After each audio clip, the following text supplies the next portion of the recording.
Good evening. Welcome to a special edition of Make We Talk. This evening I have with me none other than my good friend, my mentor, Jerry Small. Jerry, welcome to Make We Talk. Well, thanks for the welcome and the invitation. Jerry, based on what is going on, before I even get to that, let I invite all my viewers who are watching us on our YouTube channels or Facebook page. Welcome. This evening we're going to have our good friend Robin Jerry Small, the man who don't mince word, the man who will speak out for his poor class of Jamaicans. Our country is in need of help. Our country is going on a slippery slope. And whether we like it, yes or no, we're faced with a problem in this country. And the problem we're facing in this country is the corruption that is ranking this country left, right, and center. And we're going to have Jerry speak some more about that. Jerry, welcome back again to the program. Your views on what happened in the whole Integrity Commission press release yesterday?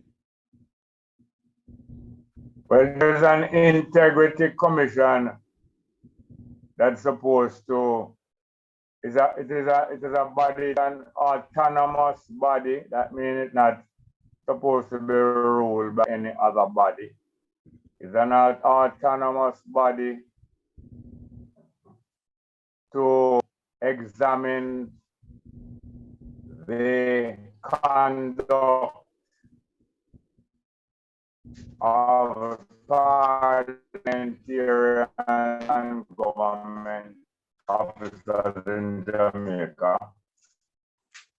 And it was created to be not under the control of the parliament, but to monitor and sanction the members of the parliament if their integrity is found wanting with evidence and proof.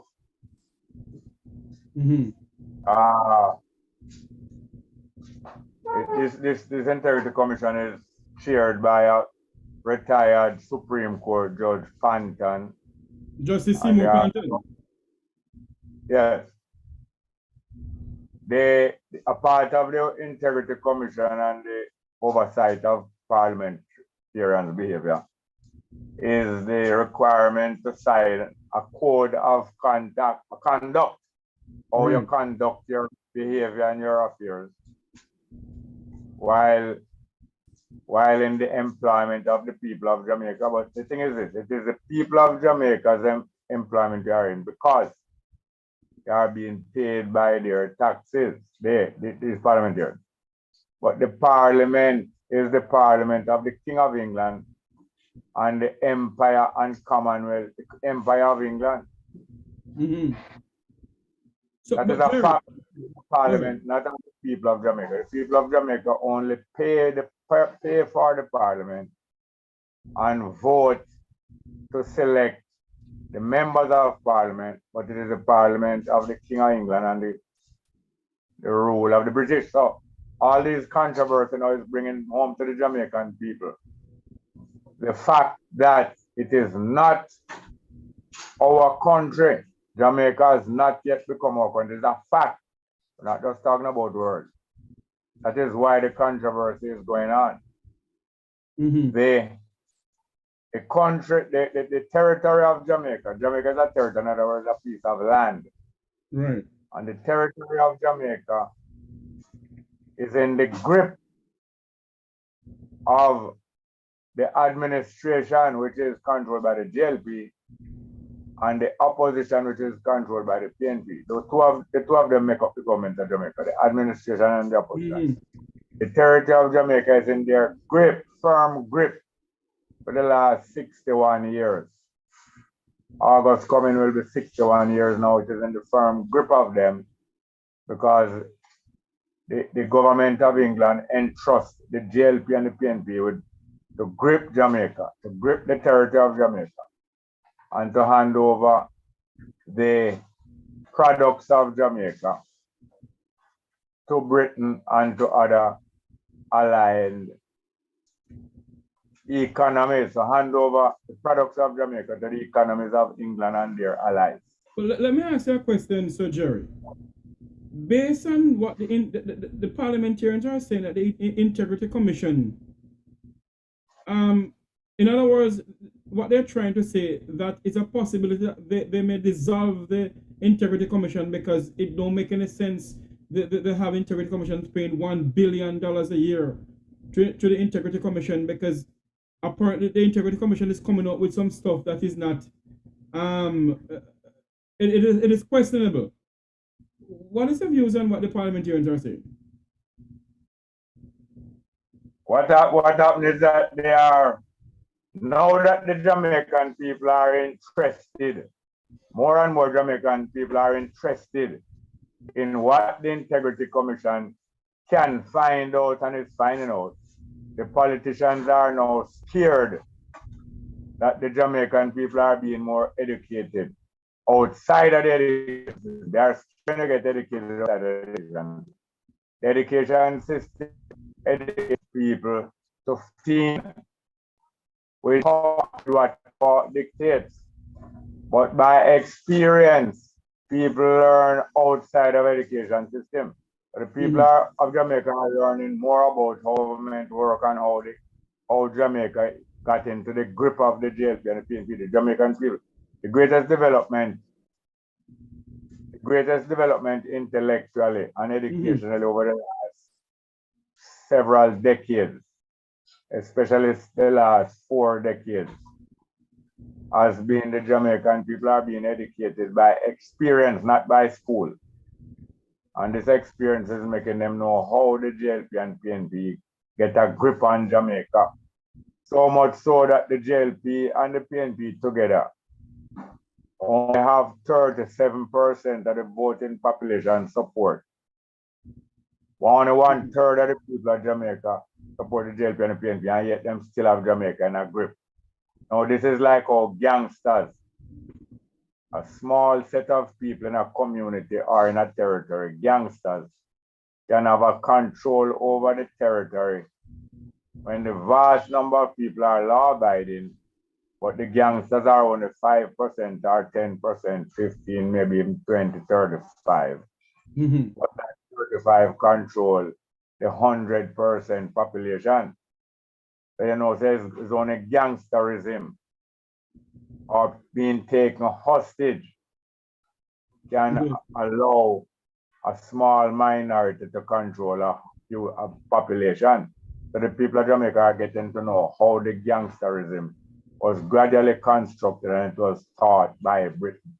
It was taught to these people by Britain. That's why they have a sense. The politicians in Jamaica have a sense of being some nobility. They say how them behave and act like they are a ruling class. Britain has taught them how to pretend that they are a ruling class by associating with the money people and the armed people, the people with arms and the people with money. The people with money is the same people who have most of the land, and the people with arms is the army, the police, and the gangsters. The politicians depend on the army, the police, and the gangsters.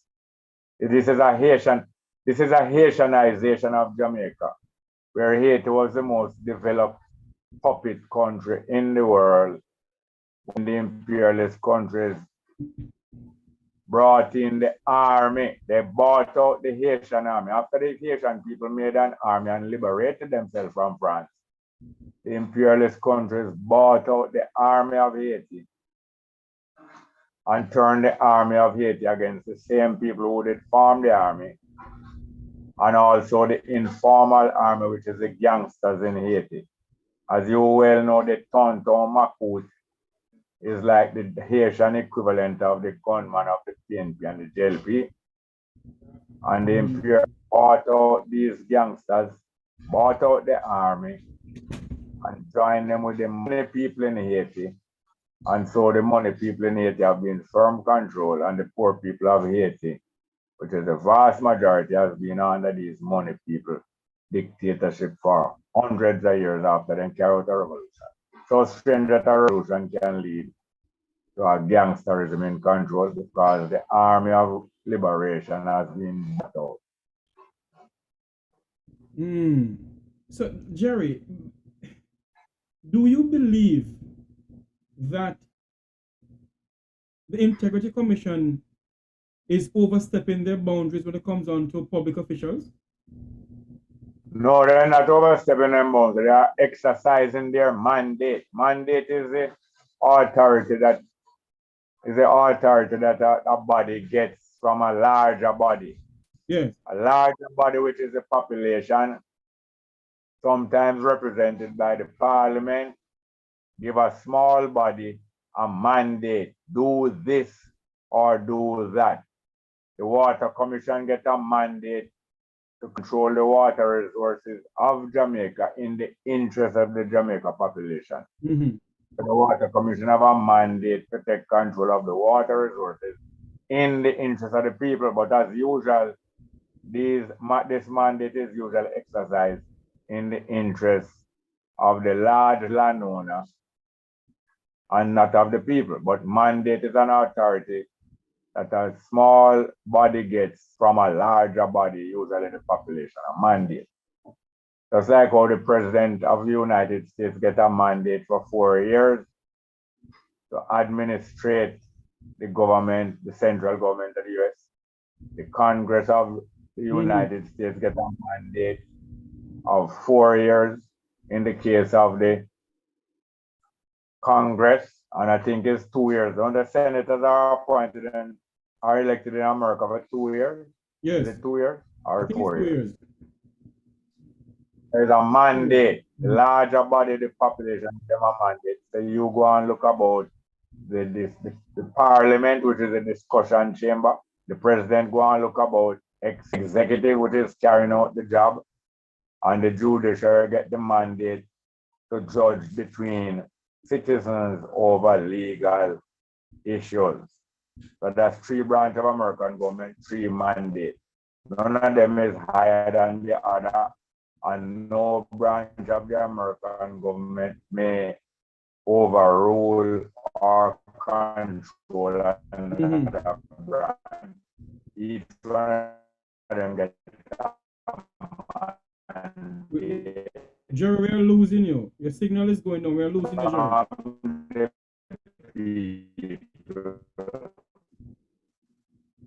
Jerry, we are losing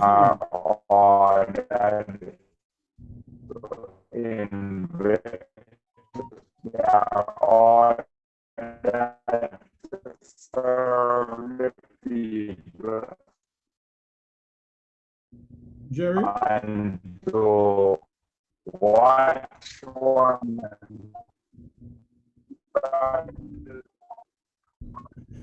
Jerry, we are losing you. Your signal is not good, Jerry.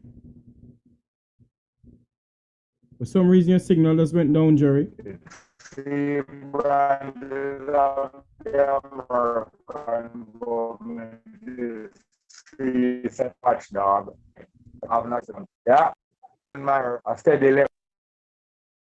Jerry, we are losing your signal, though, Jerry. We are losing you. Oh, Lord. Jerry? Yes.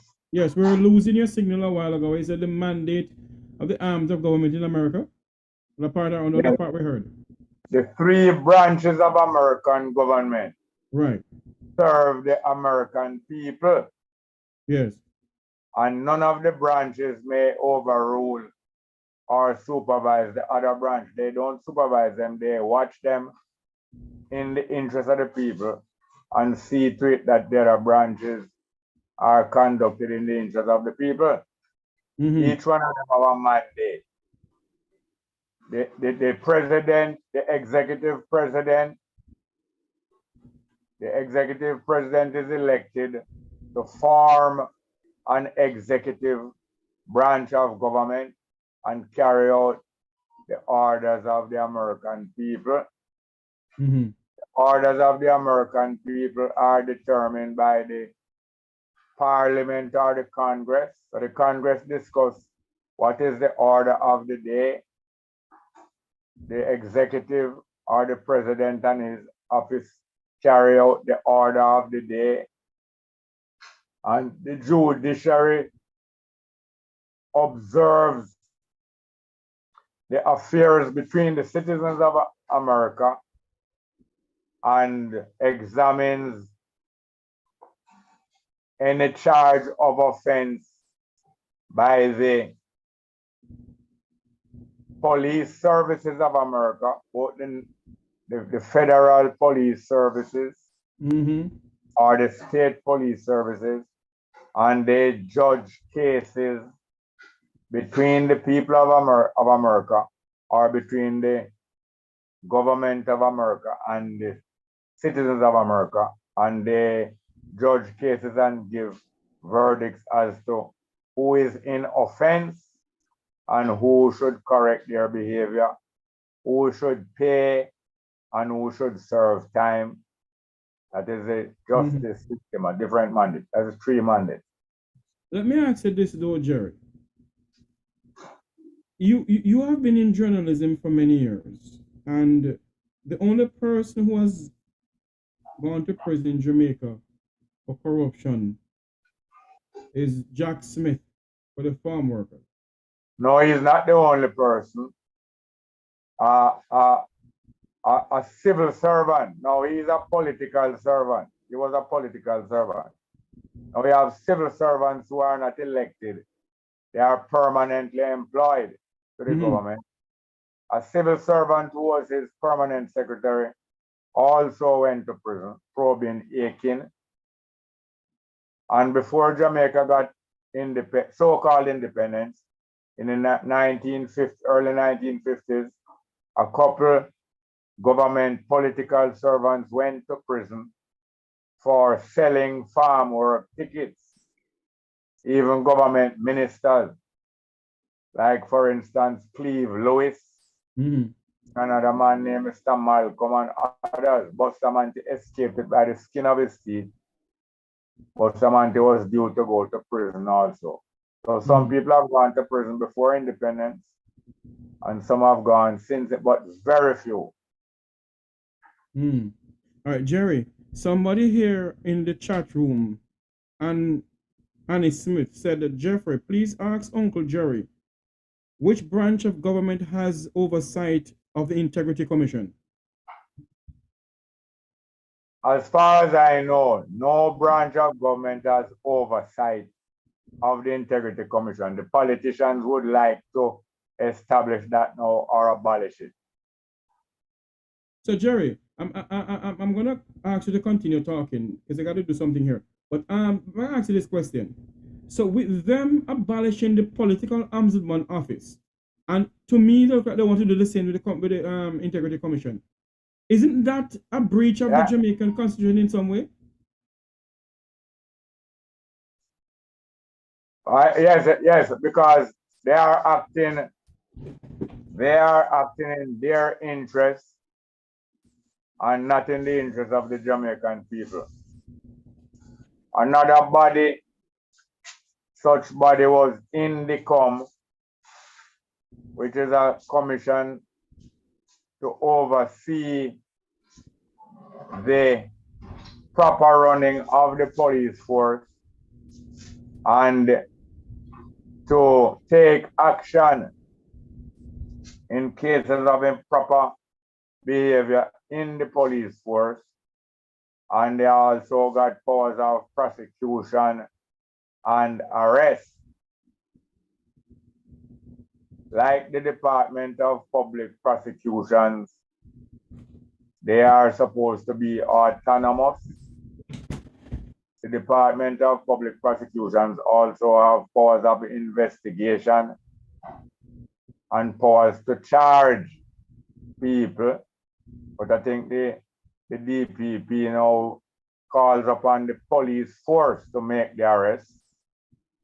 I think INDECOM has powers of arrest themselves once they have established impropriety of a level that that proves to be offensive and criminal. But Jerry, what is going on now? You see, you have the rural Reid saga, former Minister of Education. Huh? Rural Reid, yes. Which is Rural what? Reid, former Minister of Education. You have the Petrojam saga with Andrew Wheatley, and you don't hear nothing about those things, Jerry. No, you're not hearing anything because the government, the administration, uses their office to protect their own members who are part of a clique. And the administration, when it chooses, include the opposition in their protection. The administration sometimes protect the opposition, and the opposition in turn, they scratch each other's backside when it is scratching or when it is pleasurable.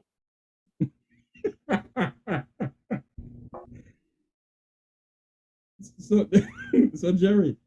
Yeah.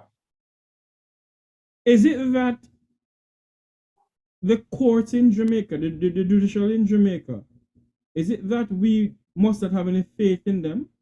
Because until now, you cannot tell me that a thing as the former Minister of Education has been caught with his hand in the public kitty. It is in the court. Hold on, no. We cannot come to that verdict. We cannot come to that verdict effectively since we don't have powers and capability of investigation. Even if we investigate, people don't have to answer to you and me, but they have to answer to the constituted authorities. The constituted authorities have not yet examined these cases.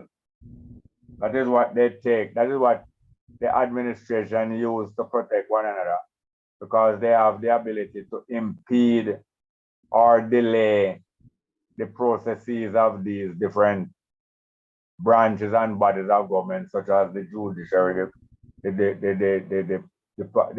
DPP office, and those things.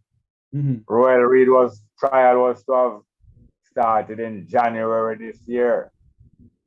Don't start now when we reach hurricane season.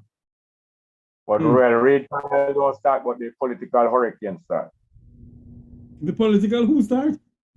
Hurricane season.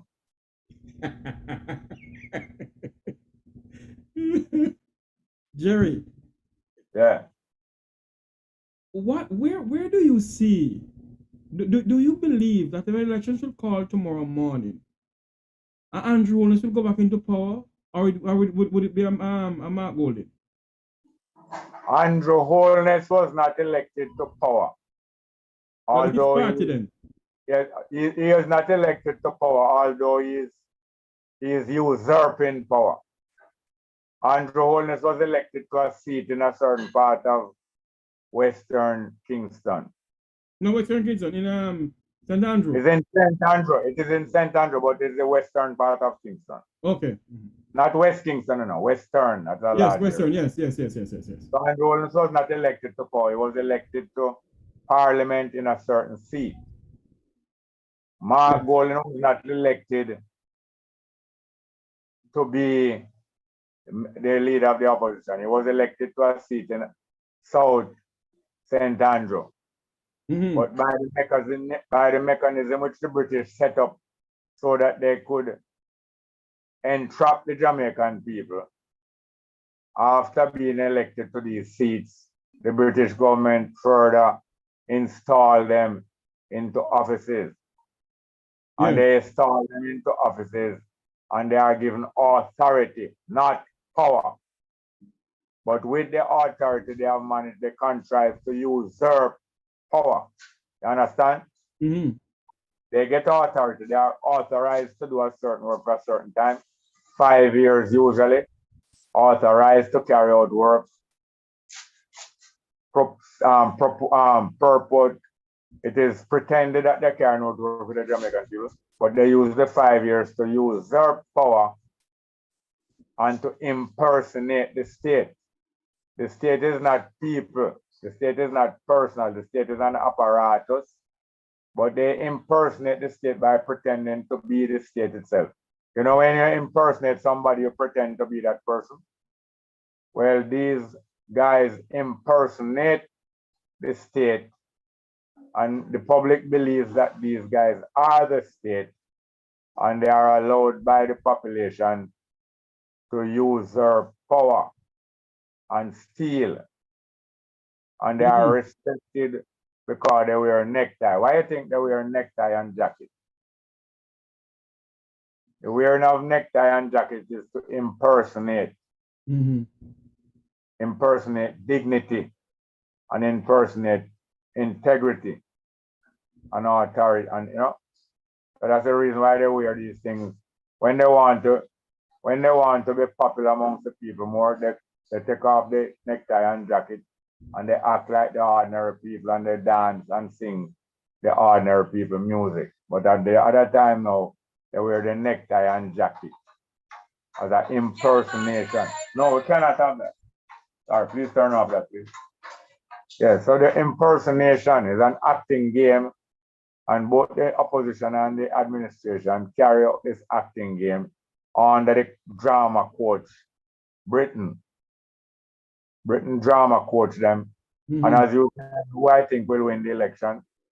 Yeah. As you know, in Jamaica, the elections have been rigged before it starts. It has been rigged to select either the JLP or the PNP. Britain rigged it in 1962 so that only the JLP and PNP can succeed because elections are bought. Only the PNP and JLP have enough money to buy half of the seats in the parliament. So Jerry, you're saying to me now that the elections are bought in Jamaica, and that is why a third party can never survive in Jamaica? No, a third party can survive. Yes. A third party can survive when they study how this thing is set up. If a third party study how the thing is set up and is determined to serve the Jamaican people, a third party can survive. But if the third party don't study and know the method, how the con game work from 62, they will not be able to survive and overtake these two. But most third parties do not undertake this study. They just try to accumulate money like the first two parties. Yeah. Let us go back. I have a question here in the chat room where the same Annie Smith is asking, if there is no oversight from the Integrity Commission, who has the power to discipline the body? To discipline the Integrity Commission? Yes. No, how it works in Jamaica, nobody have the authority to discipline the body. But power is seized. Don't you know that power is seized in many countries, most countries? Well, power is seized also in Jamaica. Power is seized by intimidation,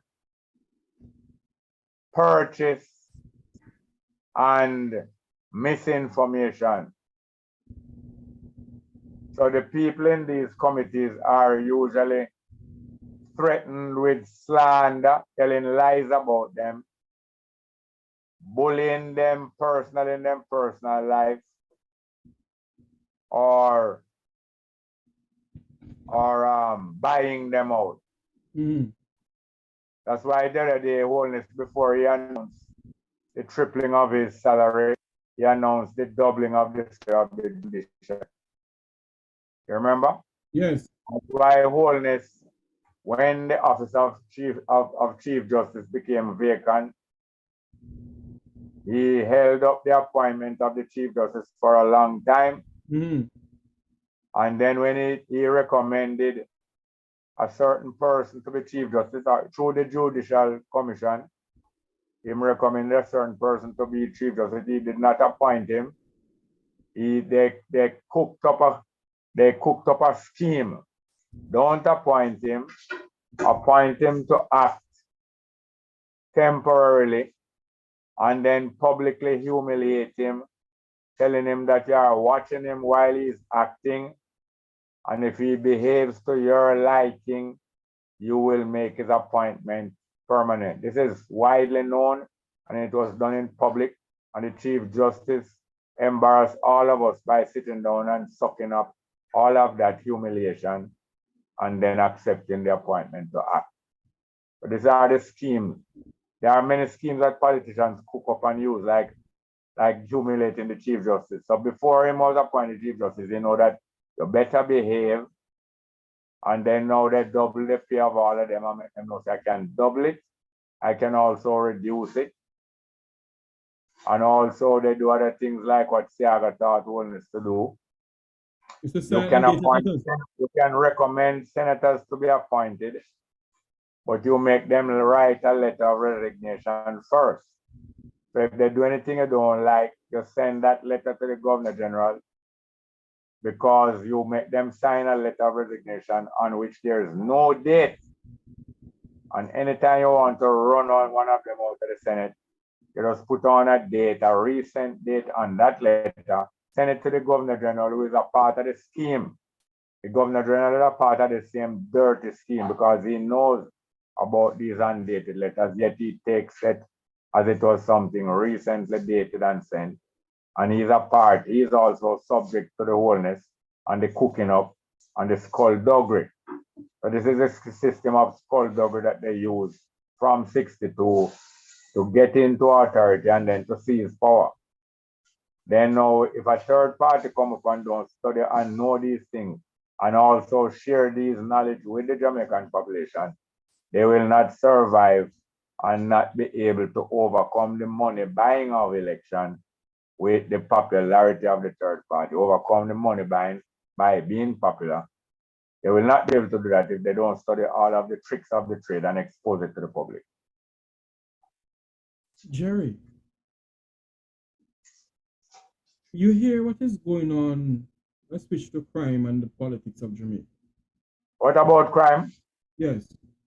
What about crime? No, I'm saying let us switch to the crime, although the politics is involved in the crime situation in our country.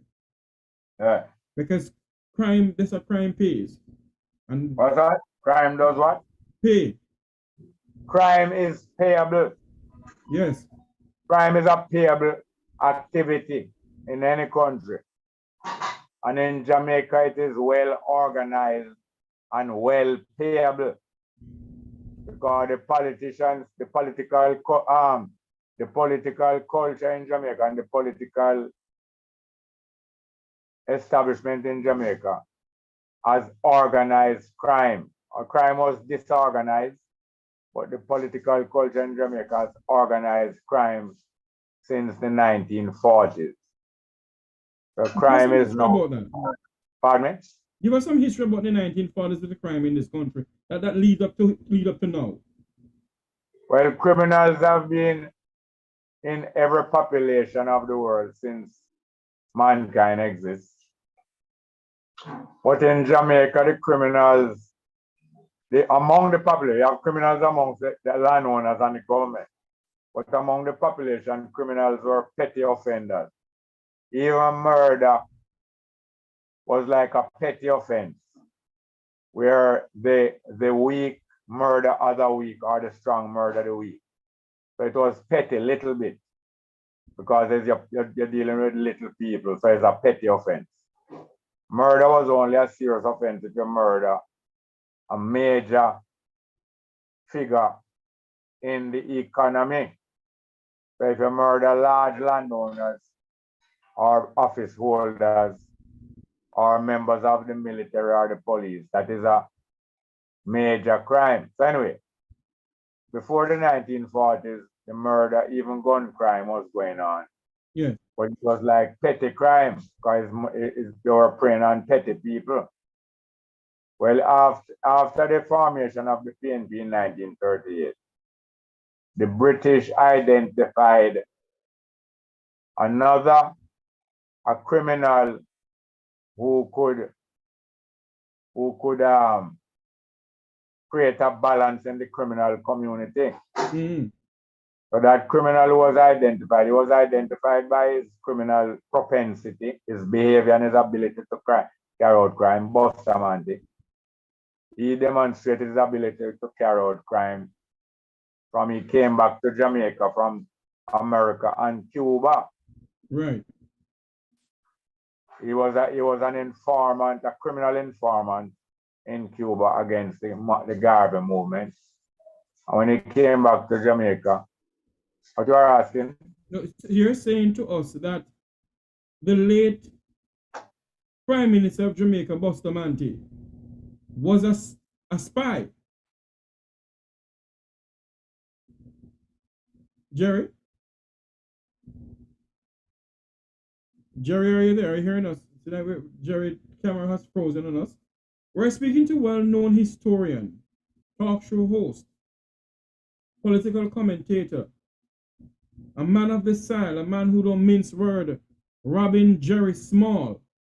He's speaking to us about the situation going on in our country with crime and violence and political corruption. But it seems as if his camera has frozen. We're going to try and get back Mr. Small because he's a great teacher.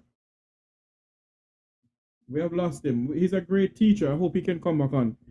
We have lost Jerry Small, but Jerry is a great teacher towards what is going on in Jamaica. He has the history of our beloved nation, the history of Jamaica. That's Jerry Small. You can get that from him. And believe you me, he doesn't mince words, you know. He calls a spade a spade. And he reminds me of the late Wilmot Mutty Perkins. Jerry, are you back with us? Yeah, I'm back, yes. Yes. Sorry about that. As I said, go ahead. Bustamante was a common informer of the Cuban police against the Jamaican population in Cuba in the 1920s and 30s. And when he returned to Jamaica, it was known that he was effective against Bustamante, against Marcus Garvey, who had also been returned to Jamaica forcibly. So he also returns now to continue carrying on that counterweight against the people. You know that the oppressor always try to have a counterweight against the people, at least equal to the weight and the threat of the people. Yes. Frequently you recruit this counterweight from among the people, even if it's not a black person, from amongst the popular culture. So Bustamante came back to Jamaica as a seasoned criminal and then entered into usury. You know, usury, the exorbitant lending out of money. And to carry out a usury operation, you have to have enforcers. Yes. Anybody who is handling a large sums of money amongst a rough population, you have to have enforcers who protecting you and enforcers who will go and get back the money by force, even murder. Yes. So as a man lending out money as a usurer, a terrible money lender, cruel money lender, he had his strong arms around him and himself was a strong arm. So he became popular when a new movement rose up to fill the vacuum of Marcus Garvey leaving Jamaica. Marcus Garvey was run out of Jamaica in 1935. And when he was run out, the vacuum started to be filled by a workers' rebellion. The workers' rebellion that spread through the entire West Indies in the 1930s. It came to Jamaica late. So Is the same workers' rebellion that started at Frome at the sugar factory and those places? Yes, started at Frome, and matter of fact, it started in St. Mary, Islington area. Yes. And then it got more spectacular in Frome, but it actually started in Islington. All of these are sugar areas where the cheapest of the labor is rebelling against the slave wage conditions 100 years exactly after the so-called abolition of slavery. So it started in the Caribbean, the rebellion, the workers' rebellion in the 30s started way down in the West Indies and right through. And it actually exploded in Jamaica last. But by that time, Bustamante had infiltrated this workers' movement again as a double agent. When he went to Frome, as if he was representing the workers, he had already contacted the estate owners and told them that he is the man who can get this worker rebellion under control.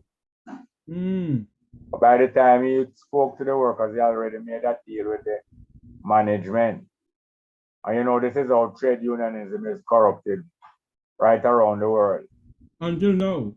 Most time trade union movements make deals with management behind workers' back, and they become entrenched against any better representation of workers. But anyway, Jerry, all of that bring back up now in Jamaica, where the crime is so rampant in our country. Is it that all of what went on in the 20s, 30s, 60s, 40s coming up, 1980, was a tipping point in the history of this country? There's many tipping points. Yes. Can you name some? As I said, when the workers' rebellion spread all over Jamaica, the workers are going to produce some organization. The anti-slavery rebellion was organizations, you know. Yes. Out of the anti-slavery rebellion came the Maroon community. So all of these rebellions, they are organizing processes. It might look disorganized, but they gradually organize themselves. So the anti-slavery rebellion was organizing processes. So it is that the labor rebellions of the 30s were organizing processes also. Yes. The people of Jamaica, inside Jamaica, were gradually learning how to organize. The people of Jamaica, outside of Jamaica, were learning to organize. It sounds familiar? Yes. What is it familiar to? It is familiar to the Jamaican diaspora who's organizing. No. Yes. It was the Jamaican diaspora who organized the second nationalist party. The first nationalist party was the PPP of Marcus Garvey. That was crushed and he was run out of Jamaica. That's what someone was asking a while ago in the chat room. Sorry. Someone was asking a while ago in the chat room. Uncle Jeffrey asked Uncle Jerry, why was Marcus Garvey run out of Jamaica? Because he was organizing the first nationalist party, the PPP. So Jerry. And he stated that his party will make laws to arrest all corrupt judges and corrupt politicians, and in extreme cases, they will be executed in public. So that's why he was running. Okay, that's why he was running to Jamaica. So Jerry, like how a Wilfred Rattigan, a Herb Nelson, a Jeffrey Tavares, and others, a Wayne Lonesome and others, who are in the background trying to educate our people about the corruption and what is going on in our country. Yeah, maybe one of these days you're gonna hear that we are not, what they call it, non-party and guatato, what do they call it again? Persona not And welcome. Persons not welcome. Persona yes, not welcome. Even if you are a citizen of Jamaica, you're not welcome to come back in here. You don't have no standing as no citizen because you're going to make trouble. So now, so it was some diaspora people, primarily in New York and other places, who started organizing the Second Nationalist Party. And they formed a thing named the Jamaica Progressive League. mm-hmm. And the Jamaica Progressive League linked with people in Jamaica, like how you link with people in Jamaica, Right. and produced the People's National Party. Okay. And after they produced it, they asked Norman Manley to edit. It was not Norman Manley that produced the People's National Party. It was diaspora along with some local agitators. Then they asked Norman Manley to head it. But they believe, because I remember when the head of the Jamaican Diaspora Crime Task Force, Dr. Rupert Francis, he has been pushing for the diaspora to help in the crime situation in Jamaica. You have a Herb Nelson Jr. who has a wealth of experience when it comes on to intelligence. You have a former FBI agent, Wilfred Radigan. You have other Jamaican citizens who lives abroad, who has a wealth in a wealth of experience in crime fighting. And why is it that the government of Jamaica refuse to ask for their help? But yet, hold on, Jerry, but yet, when they need money to run their so-called election, they come to the diaspora though. The diaspora not only, those members of the diaspora like that, not only will spoil the racket, but members of the diaspora are being scammed as much as elderly white people with money by phone call. And much of the scamming by phone call of elderly white people by young men and young women with telephone is matched and paralleled by the scamming of the diaspora by political figures, scammers. Scamming and skimming. Because they love skim milk. And they don't come here for count cow. They come here for drink scam milk. So Jerry, you're saying that the two political parties have a tendency of the scamming the diaspora left, right, and center. Yes, they didn't start that way. The second nationalist party in Jamaica was formed by the diaspora in conjunction with the locals in Jamaica. But right away, a former member of the diaspora infiltrated the same party, PNP. Bustamante was once part of the diaspora, but one who was scamming the diaspora. When they returned to Jamaica, the British identify him as being very useful and very conveniently the first cousin of an anti-Harvey, Norman Manley. So they know that these two together would form a tandem, a bicycle built for two. And Bustamante would pedal, build the pedal pusher. And Norman Manley would be riding on the front seat of the bicycle, steering the bicycle. So the party was formed, the bicycle was built by the diaspora and some people in Jamaica. Yes. And then in Norman Manley was invited to head it because he was a very formidable character. At the time when he acted against Marcus Garvey, he wasn't fully enlisted against the people of Jamaica. He was just partially enlisted by the British government. The British government asked Norman Manley to prosecute Marcus Garvey. He's a private lawyer, not a governmental prosecutor. But when you have a difficult case, you go out in the private bar and look for the best people and ask them to prosecute this case and to be temporarily a government lawyer. Royal Reed case was supposed to be prosecuted by Richard Small. Richard Small is not a government lawyer, but they said they need somebody who they feel could carry out the case. And they enlisted him to prosecute the case, which has not started since January. So it is Norman Manley who was enlisted to carry out the case against Bustamante. And why was he enlisted? Because he is a King's Counsel. A King's Counsel is an eminent lawyer who reached the level of being recognized by the King of England or the Queen of England, QC or KC. When you have difficult work to do, the King will call upon all QC and KC.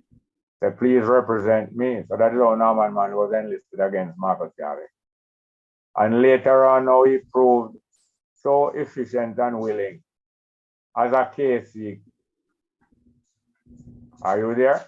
I'm hearing you, man. Go ahead. So efficient and willing as a KC, QC, that they decided, no, this is one of the prospective leaders of a tame Jamaica.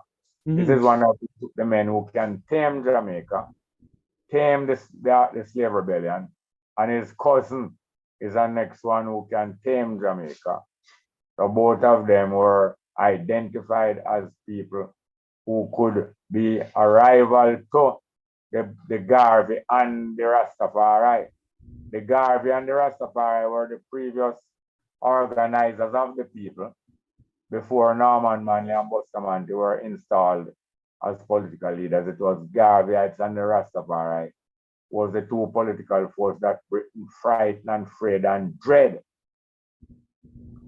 So it's after the successful running out of Jamaica by the British through prosecution and imprisonment of Marcus Garvey using Norman Manley that they now say these two men can tackle the remnants of the Garveyites and the newly rising Rastafari.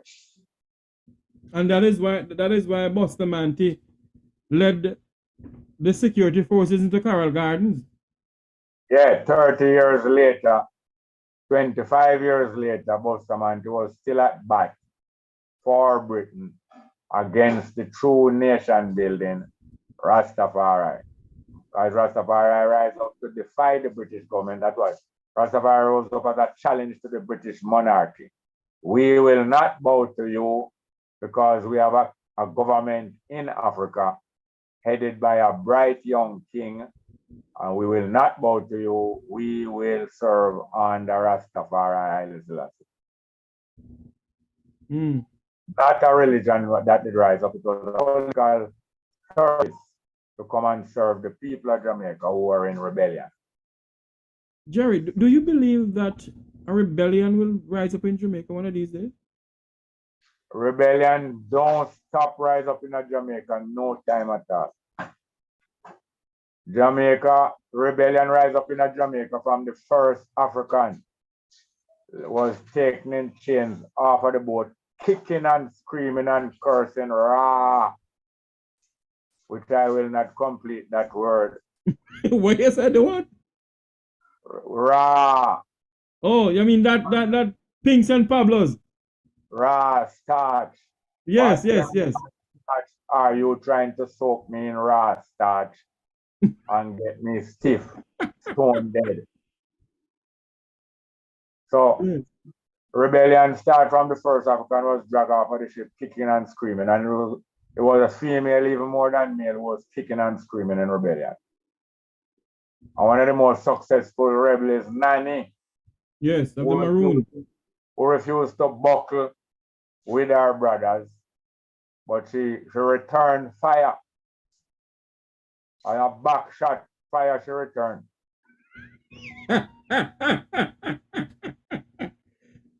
I know what you're talking about, but Jerry, yeah. Do you believe that the younger set of Jamaicans that are coming up now, you believe they will lead the charge of a Jamaica for Jamaicans? They are following the charge, and some of them will take over.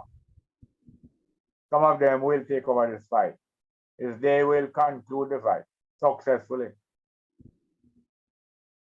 Some of them have been engrossed in criminal activities in frustration. But some of the criminals is just rotten still and not in a national movement. Yes. Those are the ones who mostly align with the JLP and PNP. So as I was saying, when the Second Nationalist Party was formed in 1938, Bustamante infiltrated into it as a foundation member. Yes. He was a foundation member of the PNP. But quickly the British put him into prison, military prison. Obayapa camp. Yes, and putting into military prison is one method of trying to reach you. What happened in 1953 in Cuba on the 26th of July? I don't remember.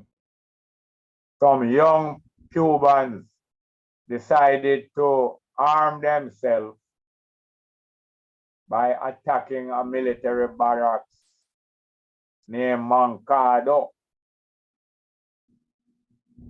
They were led in this attack by several young men and women, one of who was a young lawyer named Fidel Castro. Oh. Moncado is in the eastern part of Cuba, where Castro family had large estate, but Castro never take the side of the large landowner that his father was. He take the side of the people, and most of the black people in Cuba is in the eastern part of Cuba, them live also. Yes, yes. And is in the eastern part of Cuba, most Jamaicans settle also. So after hundreds of years of revolution and rebellion, the successful one started on that day, 26th of July, 1953. But they were decimated and wiped out except for a few. And the few who survived attacking that military barracks was put in prison like Bustamante was put in prison 1940. And you put people in prison partly to punish them, but also partly to try and reach them. That's the function of prison. Correctional service. Yes. To try correct you and enlist you. You never know that. Yeah, man. But Jerry, no, finish your point with Buster in prison. Well, Buster was put into prison similar to Fidel Castro was put into prison because during the World War that Britain was fighting, there was a law against language that will set people alight, language that will stir up people. Because when a war is being fought, you don't want the people to be set alight fighting against that same war machine from inside. So there was a law saying no hot talking out there and no stirring up of the people. Bustamante continued stirring up people with because he was a very stirring speaker, pretending to be a fiery leader. So the Britain put them in a prison, but then put him in a prison to reach him and say, stop stir up the people against Britain. Come and work for Britain. Bustamante was enlisted as one of the soldiers who would be hidden inside of the wooden horse of Troy. What's the wooden horse of Troy? When Greece was like probably the first great European power. But before they were one country, there were several city republics. Republics usually was cities, you didn't know that? I heard about that, yes. Republics never start as huge countries. Republics start as cities. City that free themselves on the land, the countryside around them, and the land and the countryside around them recognize all of the people as being free and owner of the government. So you have some city-states in Greece. The beginnings of Republican government was cities that had to run themselves in the interest of citizens. Oh. People who live in a cities and the surrounding areas. And the prosperous city would guarantee the rights of the citizen. Yes. Because the city would have owned by all of the citizens. And the government would be chosen by the citizen. So the first form of republicanism and democracy in Europe was in them Greek cities, 5 or more Greek cities, city republic. But they used to compete between one another like many tribes. Each city like it represents a tribal government. And they would trade with one another and get on with one another at times. But at other times they would be fighting against one another, trying to see if one of these cities could become higher than the rest. So Troy was one of the cities, the city of the Trojans. Yes. And other cities used to fight war with them, we are called civil war. You know? Inside of a land, but each city fighting against another one in civil war, city war. So when another city was fighting against Troy, and them couldn't beat Troy, them decided to infiltrate into Troy and have some people inside Troy secretly to open the gates of Troy to the invading army. But the Trojan was famous for being very curious. Them always want to know what is this new thing and what it's about. You know any curious people? Yes. You know any curious population? You know any curious population that you know? Jamaica. Always want to know what one new one, what is the latest, go down. The people of Troy was famous for being very curious, so the people of the other city decide to infiltrate in a Troy by building a huge contraption per wheel and roll it to the gates of Troy and leave it there. It's saying one of these days they're gonna roll something to the gates of Jamaica House. It happened over and over. So them have some soul, and them never have to have plenty, because if you're infiltrating some people, you don't have to have a huge amount of people. You just need enough intelligence, maybe even 5 good intelligence inside of the wooden horse there. It was them believe contraption in the shape of a horse. Yeah. But it have a wheel that it can move because the wooden horse can't gallop because it's a robot. Yes. A drone, but it's a drone on land. So 5 or some man or some more man inside of the wooden horse. And them left the wooden horse outside of the gate to try, knowing say after a few days the people have tried going come outside, smell the horse. Some of them going urinate on the horse poop. Some of them going jump up on top of it. Some of them going do all kind of things and write up graffiti upon it. But them going to examine it more. So eventually them going to open the gate and dry it inside and see if they can turn it in a firewood or something. Jerry, let us switch. Anyway, and the enemy soldiers' intelligence that was inside the wooden horse. And when them draw the wooden horse inside, try to look on it tomorrow when them have time. In the night, the man them come out of the house and go, go open the gates of Troy, the city gates. They might have several different city gates around the city. Then go open one of the gates and signal them big armies for marching overnight. So anyway, Bustamante was like infiltrated into the PNP like the wooden horse of Troy. The PNP itself was a wooden horse infiltrated into the Jamaica population. And two was Bustamante, Manley, and the PNP and the JLP take control of the city on behalf of the same colonial Britain. And since that they have been in control, and it's them organize the criminals into an industrial machine, or not just a little petty machine, but industrial level crime. Mm-hmm. Uh, Let me switch this conversation here.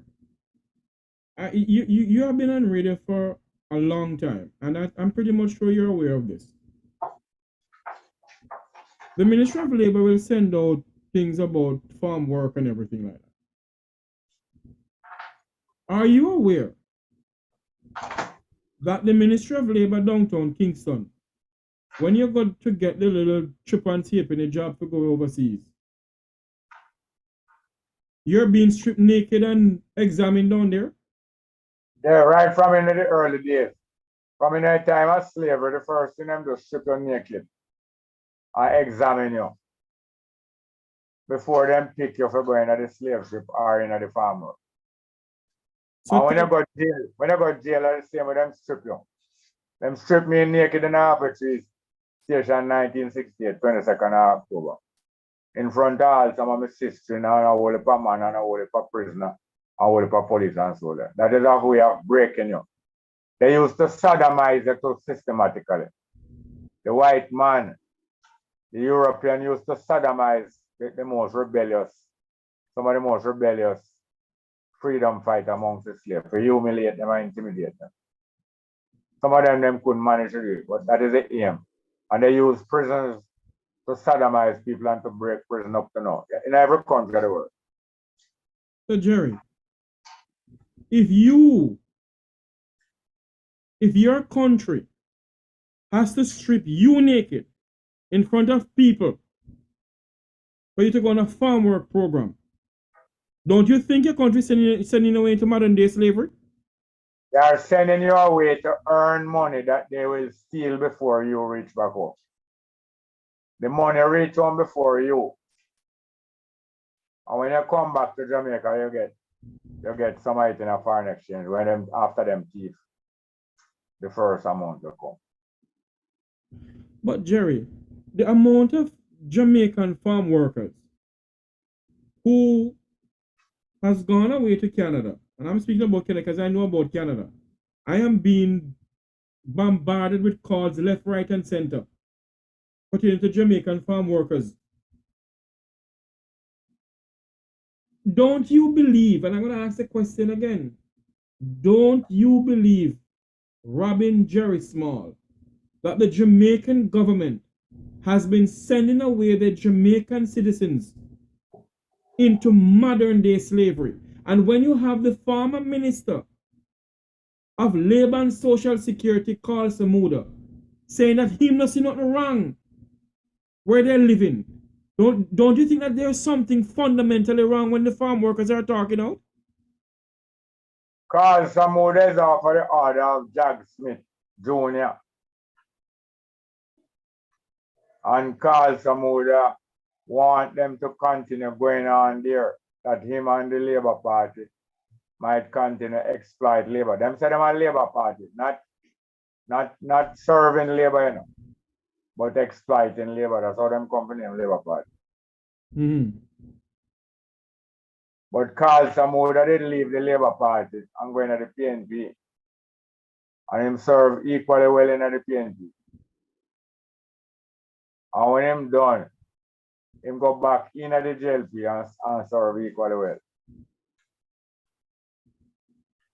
So and Carl Samuda is the MP for one of the biggest garrison, a slave garrison in Jamaica politics. One of the biggest garrisons, Carl Samuda is the head of it.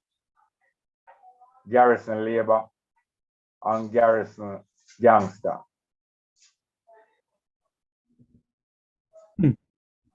You know, Jerry,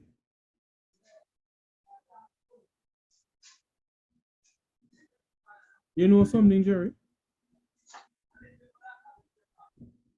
When you see they send away, they pick up a team of Jamaicans to go over to Canada to investigate where the Jamaican farm workers are sleeping and living and everything like that. And they come back down and say there's nothing wrong. Now, if you, Jerry Small, was the Minister of Labor, and your citizens are complaining of the way they are being treated in Canada by farm workers, by the farm people, what would you do, Mr. Small? I would not be appointed as no Minister of Labor. They would only appoint people as Minister of Labor who will serve in the same way as Jack Smith. The government, the same administration here, them call me already, ask me if I would be interested to serve on the reparation committee. But they never really want me to serve there. They must feel me out. Feel me out if them could have reached me. You know, yet them put out invitation, say, would you be willing to serve on reparation committee? But they don't really want somebody like me there. And there are thousands that them would want there. Because them know say if we go upon reparation committee, we're not going to allow them to collect the reparation. They intend to get the reparation, you know, and use it to their ends. Because reparation is like farm work money, you know. What about reparation is farm work money, the unpaid labor in the 15th century, 16th century, 17th century, 18th century, 19th century, and 20th century. So that is the unpaid money reparation is the same farm work money. So that, you know, so and then all the government have reparation. When I say government have reparation committee. Yeah, I'm aware of it, yes. And they also buy in what they do. The ruling class in most countries, the people who have most land, most money, or most arms. Those are the three main elements of the ruling class. Like some people from the Labour Party who have how much acres of land in St. Thomas? No, they just get land, but it's the old landowners first is the ruling class. Then the new people who want to become part-time ruling class, they try to accumulate land that they can qualify to be part of the ruling class. But the old-time ancient ruling classes usually who have enough land, enough money, or enough arms. In more modern time now, they make it available for other people to join the ruling class. The main new pipeline to the ruling class is education. The academics and the educated people are the latest and the newest recruits into the ruling class. If you come serve the ruling class as an educated person, as a professional, as a specialist, you can get a route into join the landowners, the money people, the army people, and the money people, the landowners, and the army people. So the education people is the fourth leg of that table. Yes.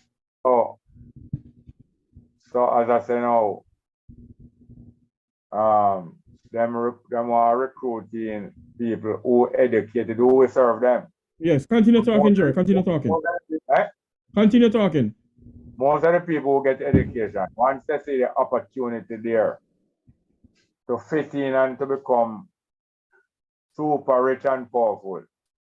So that is why the headmaster of a school, as an educated person, can see the opportunity to fit in, get rich, get land, and become part of the ruling class, will break world record in acquiring these new assets, which in addition to education now will qualify him to be one of the new stars of the ruling class. Holness himself is a poor guy, grew up poor, but through education and get recruited. When him prove that he will serve the ruling class efficiently, them recruit him in to become fully qualified in the ruling class. by holding political office, holding some money, and hold some big house, some big land, and have man, we have some big gun. So Jerry, Yeah. based on all what you just said a while ago, that is why the whole thing of gangmanism and criminalism and organism is so rampant in our country then. Yeah, England built up same way. The people who seized the most land in England was able to feed the most soldier. So every big landowner in England would have them own army. You didn't know that? Yes, I'm aware of that, yes. And most countries You in were the the one world, who told me about it. yeah, most countries in the world, the biggest landowners have them own private army. Mm-hmm. So the rulers of a country, when it run in a families for many generations, them call themselves nobility. In other words, them born into power. Noble. Mm-hmm. So the nobility based on owning land. Some nobility family have more land than the royal family. Mm-hmm. You didn't know? Yeah, man, I You know didn't that. know? Even in Ethiopia, the biggest nobility family have more land than the royal family. Ethiopia. Yes. And in England, the king of England and the monarchy never always have the most land. They have bigger landowner than them. Mm-hmm. But sometimes them pick a certain one of the nobility and say, you know, be the king. But the rest of we is the lords. We have land just like you. And all of them have them army. The king themselves never have no big army, you know. The king usually have to call upon the lords to assemble a big army. When the king want to fight the next king or want to fight the next country, it's the lords them usually raise up the army, you know.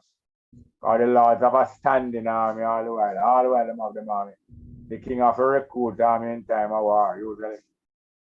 In many countries, right, that is the basis of feudalism, the control of power through the ownership of land.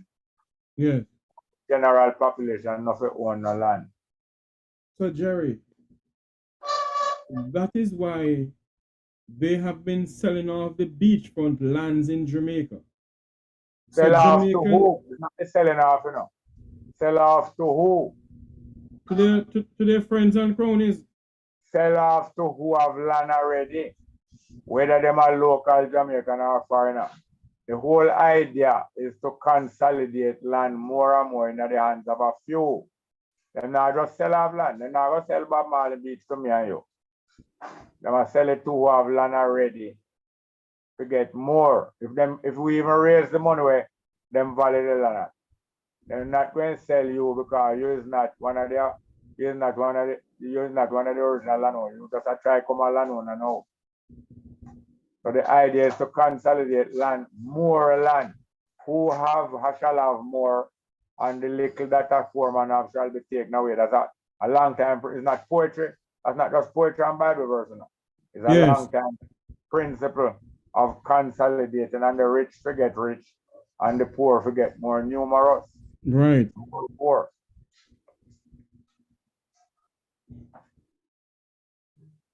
Jerry, you have a wealth of knowledge that everybody is saying that, you know, we need to bring up on more often.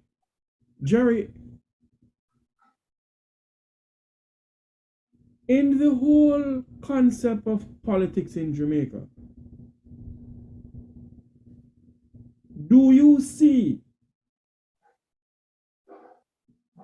a third party overtaking the Labour Party and the PNP?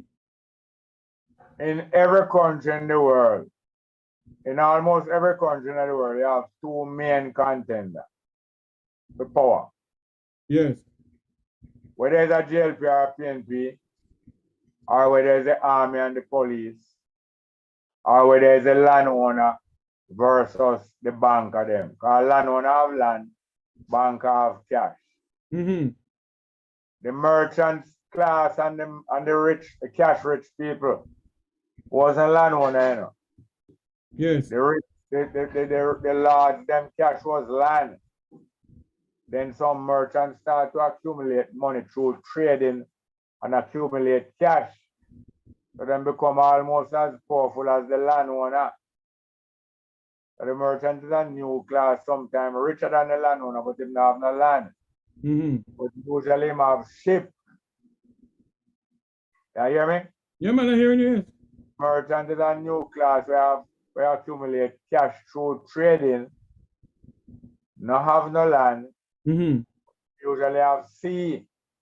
Yes. The rich man have land, but merchant have sea. They can have sea.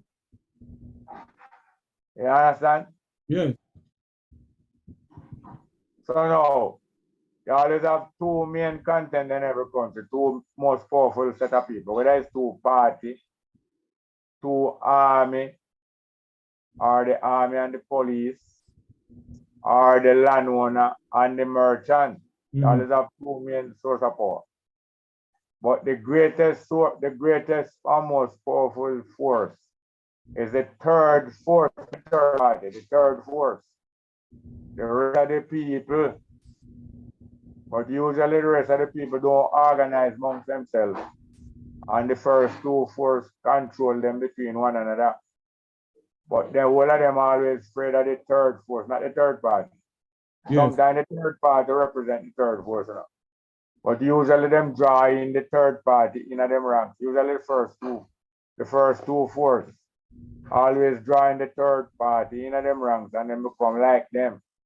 But it's the third force, which is the mass of the people. Them afraid of, and it's the third force always eventually get themselves together and get these two exploiter class under control and bring them down to equality. All right, let us touch to regional security, Jerry. They're having some regional conference in Barbados where Prime Minister Holness and some other prime ministers are meeting up. Then they're gonna travel back to Jamaica for a Haiti's security conference. For a what? A Haiti security conference. There's a conference about Haiti. Yes. To achieve what? To achieve normality in Haiti. So them outside of Haiti, including Holness, will achieve normality in Haiti. So Holness is a friend of Haiti. Apparently so. No, I'm not talking serious now. Holness is a friend of Haiti. Well, he was the one who first stand up and said that Jamaica will offer security assistance to Haiti. To who in Haiti? And that's a question we keep on asking because there's no running government in Haiti. No, there is different forces in Haiti. Who it is in Haiti, Holness want to assist? The president, the now Prime Minister of Haiti. Oh, well, the Prime Minister of Haiti and the people of Haiti are two different entities. He wants to help with security there. He wants to help who with security? The government and people of Haiti. No, not the government and people. No one, you got it wrong. Not the government. That's what he said. No, so anything Holness say, so you're no. Oh,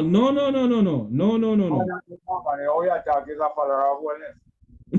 No. Come on, no, Jerry. If Holness says something, if Holness says something, I follow him. Hold on there, Jerry. He said nationally on a national radio and TV that the government of Jamaica is willing to put up the security forces in Haiti, Jamaican police and JDF soldiers, to go to Haiti to help normalize what is going on in Haiti. That's for who? Whosoever lives in Haiti? No, that means that you believe Holness. I am not That's saying, what no, I'm not telling you I believe it. Come on, no, I'm not telling you that. But oneness said that. You believe oneness. He cannot go in there unless it's a sovereign country. I said that. Ask if you believe oneness. No, I don't believe anything he said. But I'm And not if saying you what he believe said. him, if you believe him, how you're trying to examine how I'm going to do this successfully. No. I am asking you the question, Jerry, based on what they're having now in Barbados, and after that they're coming to Jamaica with it. They're gonna have a conference in Jamaica. So I'm asking you, what do you think they're gonna achieve from that? They who? The other prime ministers who are coming down here and security officials. Oneness and who?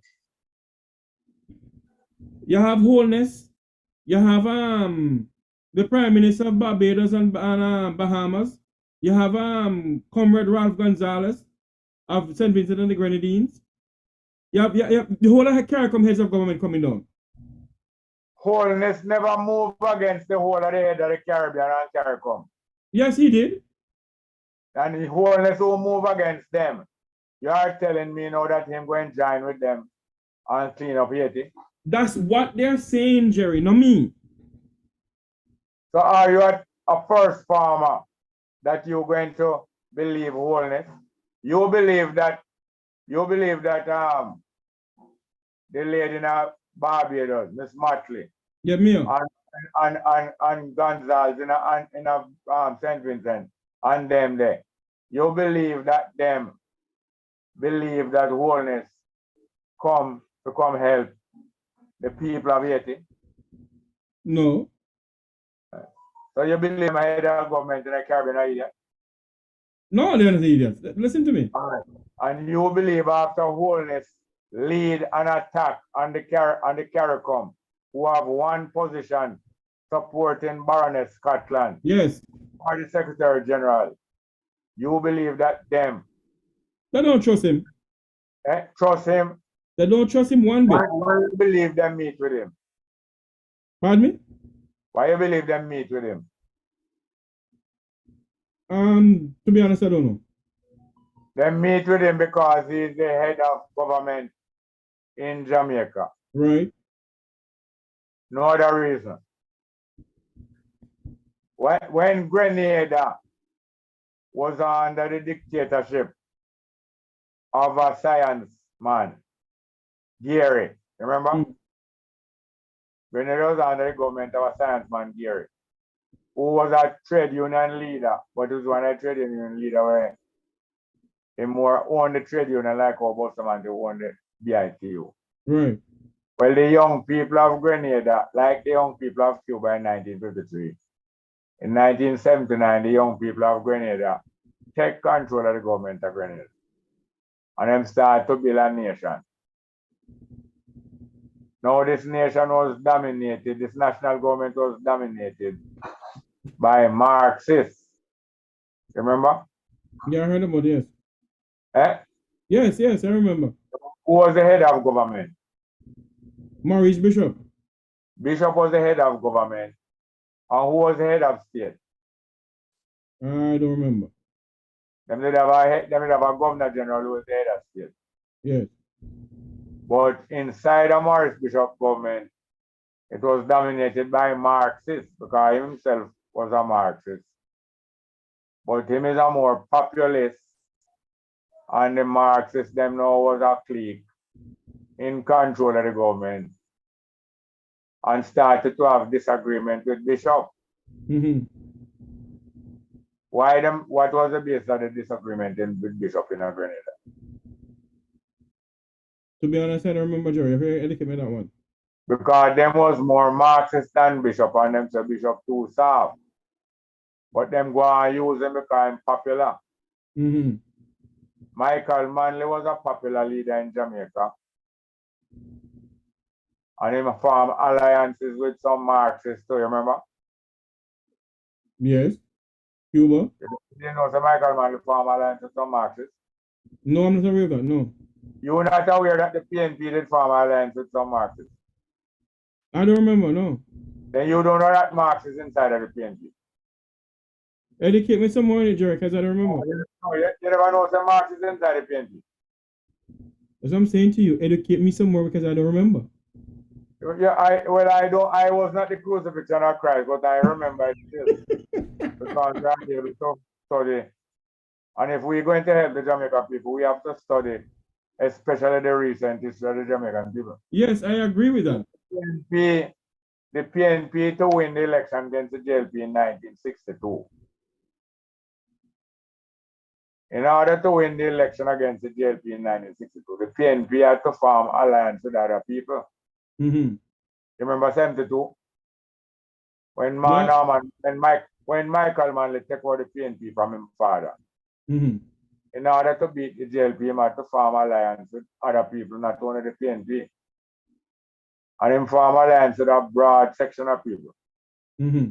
So that him did form alliance with Rastafari. Yes, I heard about that, yes. I never know some form alliance with Marxist. No. Yes, man, it's Marxist. They come in at the PNP and help the PNP Win the win the election. election. And Rastafari is going to help him win the election too. Mm-hmm. So you never know, say DK Duncan and Marxist.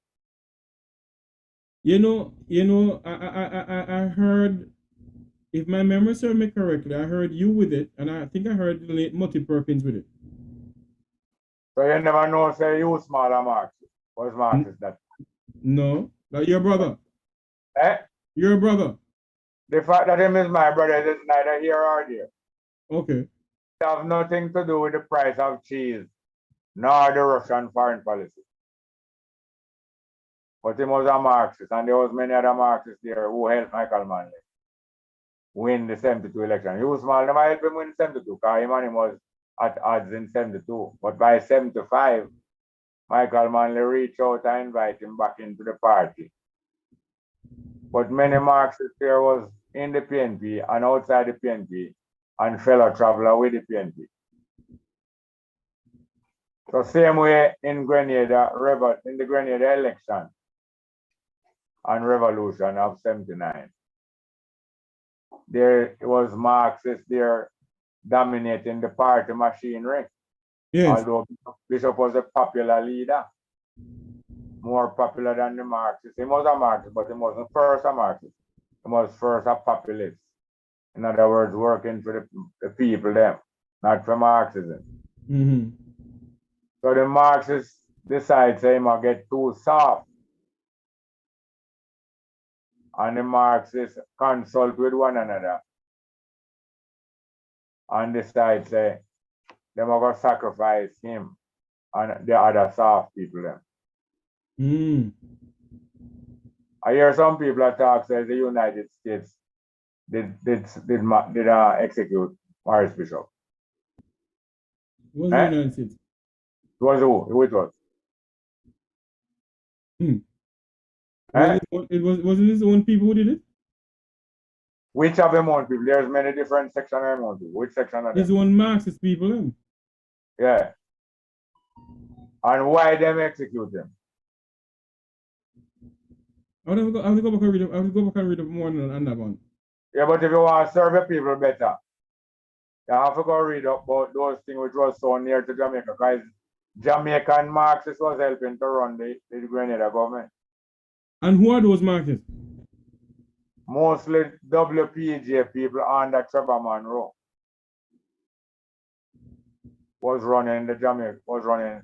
And PNP people too, like Richard Hart, who was 21 years old when he helped to found the PNP in 1938.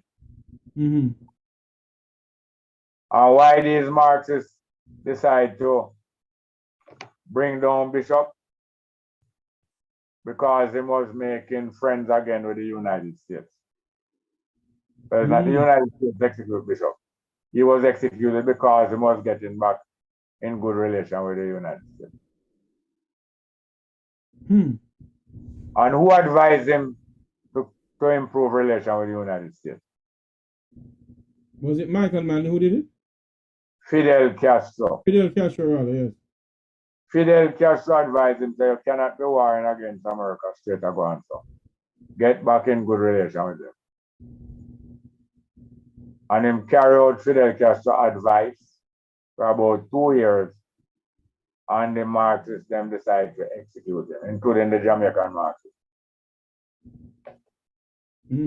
Fidel Castro is way ahead of the Marxists in sensibility and sense.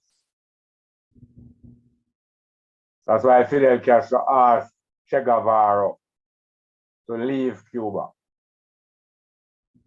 You never know that?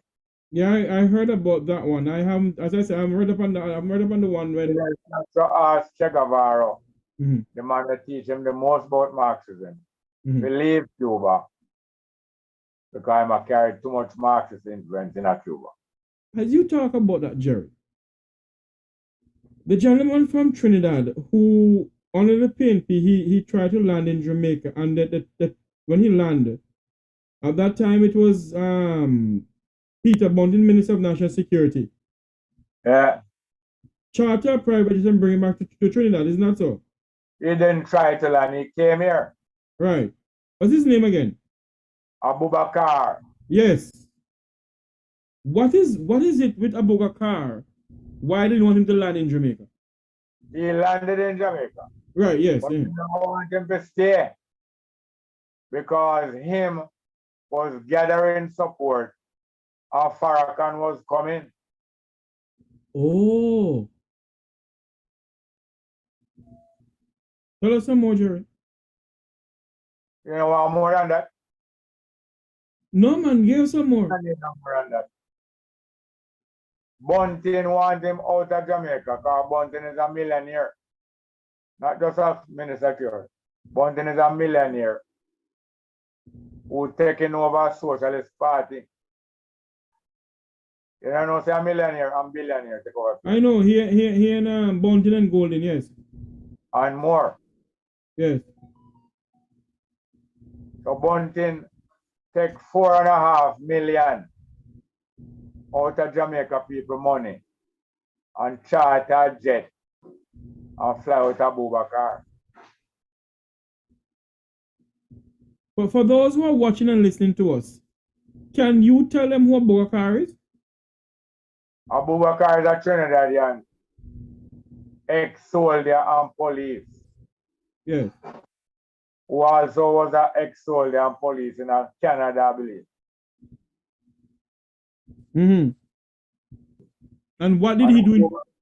Abubakar carried out the second coup in Trinidad in the space of 20 years.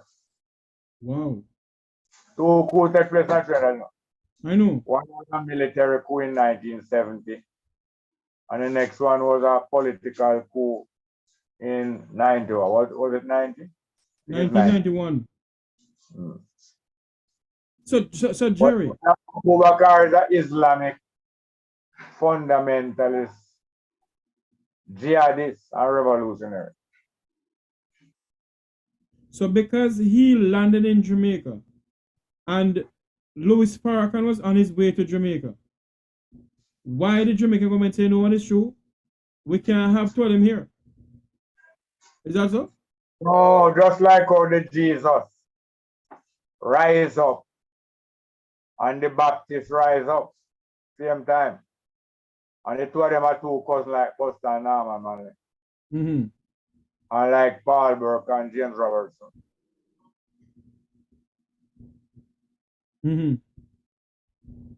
So just like how John the Baptist rise up, preparing the way, there are greater one coming. And when the greater one comes, say, me I join, although you say me greater, you may I join your church, baptize me. And when the two cousins, because the whole generation was going to rise up. It was prophesied, say, Rome coming in our country and a rule which is Rome was ruling Israel, you know. Yes. Inside the Israel country. Foreigner rules Israel and Rome. Yes. And it was prophesied that many others did rule Israel before, you know. The Babylonian ruled Israel. Remember? Egypt ruled Israel before. And now Rome rules Israel. And it prophesied, say, one day a generation will rise up when throw off the rule of the foreigner. But one, and we have a special little youth leader. It's like how we are afraid if the young people are coming out. Right. And a whole generation of young people will rise up. But one special little leader go there. And when Rome and Herod here, them decide to find the little young leader. When them can't find him, them say them will kill off the whole generation. All youth under 2 years for dead out, because they know there's a generation all right. So because of all of that now, Bunting decides, say, you know this true? Not under my watch. Yeah, not under my $1 billion. Jerry, as we're going to wrap up, because I can see that you're getting a little bit tired. As we're going to wrap up here, let us, can you give us your final word on this program? And also, in your final word, the book that you wrote when you were 19 years old or 17 years old, when you said that the dam must bust. No, it was not because it was a few verses of poetry. Yes. When we write in 1967, when Jamaica was being forced to celebrate 100 years of police force. So we did write. As a matter of fact, give us a little history of why the police force was formed, and then we'll wrap up everything there. The Jamaica Constabulary is a force. Yes. To force the people of Jamaica not to rebel. Yes. It formed 2 years after Paul Bogle lead a church rebellion. It's a church rebellion Paul Bogle leading it. Yes, I know. But him link up with a political rebellion. The political rebellion was being led by George William Gordon, a big landowner and a half white. Link up with a black landowner called Paul Bogle, was one of the biggest black landowner in St. Thomas. Just 30 years after slavery so-called abolished. Here's him have some of the most land as a black man in a St. Thomas. Link up with a brown man who in the parliament, who is in the British Parliament of Jamaica. Because the Parliament of Jamaica is a British Parliament. George William Gordon was a member of the Parliament, agitating for black people get land of freedom because my mother was a black slave woman. So him lead a political rebellion in the Parliament. And Paul Bogle a lead a Christian rebellion in a church, Baptist church. And the two of them link up. So Paul Bogle now decide to become the local agent. Right. George William Gordon, because you know every politician supposed to have an agent in the constituency when he want to build up a thing. He have a local agent will live there. So Paul Bogle is the local man. George William Gordon is the colonial parliament man. So Bogle organized to monitor the justice system as an integrity commission out of the church. And him advising people, say, let us go down tomorrow and pay and listen to some case because the justice system is being corrupted. And we now put up with this no longer. So I'm leading people them down tomorrow and pay. Him and him brother and some more people. Yes. And when the justice system are corrupt more and more, them take away a prisoner from the police in the courthouse. You didn't know? No, I didn't know about my part. Paul Bogle yes. Paul Bogle passed the order him followers in the courthouse to take away the prisoner from the police. Right. For the judge out to send him go to jail wrongfully. A matter of fact, him ball out before that say. Another case I go on and them a fine a man some big fine wrongfully and him ball out say pay the fine to the court, but not pay the cost, not pay the lawyer for that. And when man sue you and them win you have to pay all them lawyer fee. Mm-hmm. Then pay the fine, but not pay no cost, not pay no lawyer fee. Right. He might disrupt up the injustice in the courthouse. And afterward, them grab we are prison out to the police and so. Because the police that day was that them time there was not constabulary enforcement. Constabulary means it established and them live one place and them have barracks. Mm-hmm. The police force or something like a district constable. You understand? Yes, man. Them have district constable and militia. Volunteer man we are guard the government. Volunteer. Mm-hmm. Landowner headman and servant we want to serve in a militia. I want to be DC like we both someone was a DC in a Cuba. A spy Mhm. for Mark. So Mhm. after them disrupt up the court that day there. Then march go back Amoran, march go back up in the bush and decide to go back to court next day and contest injustice again. So when they march them 100 people come back Amoran there. The custos and the judge and all them now assemble up the militia and say we not allow them to come to the courthouse again. And them decide to shoot some of them, Mm-hmm. fire, read out the riot act. Say if Put the you last riot, question after. you read out the paper first and then you take action. So that is what happened on the 11th October 1865. And Paul Bogle them shot down a whole heap of them and them capture the courthouse and light it a fire. And some dead and some scatter and them go home back to come back a third movement now. But them time the British now rally, some inform against them and rally some of them maroon against them. And also them hunt down Paul Bogle now. After them organize the people in a rebellion. We link up with the political rebellion of Calvin. Anyway, I go. Yes. So give them us. form a police force 2 years later. So we need a permanent police force. We don't want a volunteer no militia. We need a permanent police force. We live in a barracks all over the island. And we will stop any more Paul Bogle rebellion from God. That's what the police force from. Yeah. That's the purpose of it.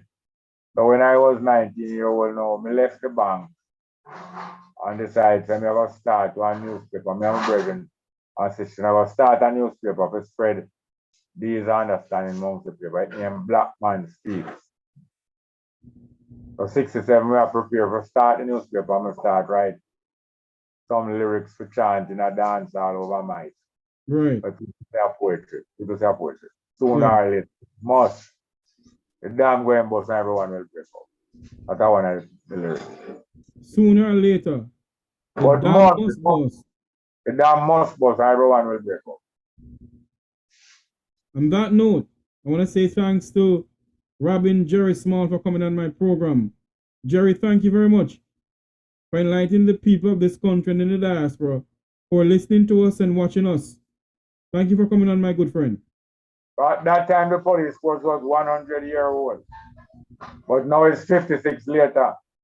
So it's now 156 years old. Mm. 56 years later. The dam not bust yet. But now ask if it's a must. It will bust. It's a must, but must. Thank you very much, Jerry Small. Thank you so much. Thank you. It might be sooner, it might be later. But the dam must bust. But later will be greater though. Indeed, indeed, my good friend. Jerry, have a good night. Thank you for coming on. All right, make we talk again. Make we talk. Same way, so. Thank you very much. Thank you, We're sir. speaking to Jerry Small, commentator,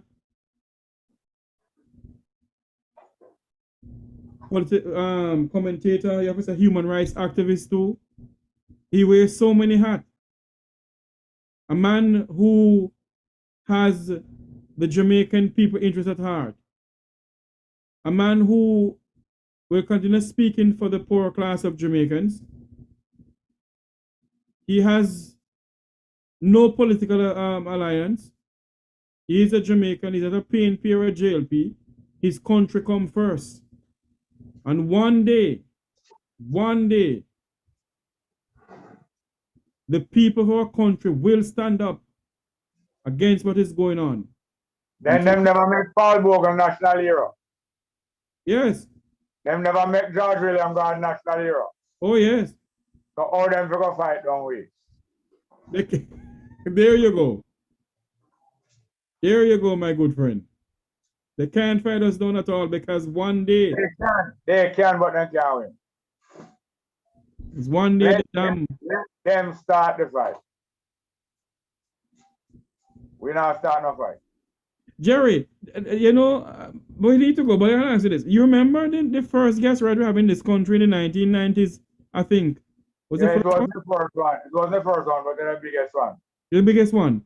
Have you, at one time, the entire 14 parishes started burning? Yeah. These young people don't know, you know. No, because 1999 is 24 years ago.